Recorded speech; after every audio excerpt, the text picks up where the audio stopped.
Hello student, how are you? Today we are going to learn homes of animal. First question, where does a tiger live? A tiger lives in a cave. Where does a rat live?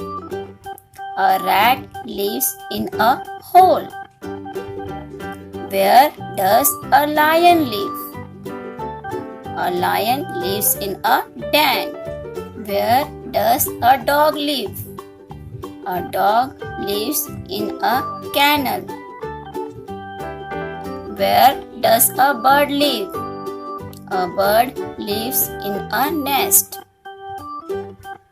Where does a horse live? A horse lives in a stable. Where does a sheep live? A sheep lives in a pen.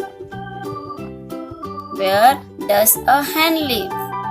A hen lives in a coop. Where does a honeybee live? A honeybee lives in a hive. Where does a rabbit live? A rabbit lives in a burrow. Where does a cow live? A cow lives in a shed. So student, this is a shelter of the animals.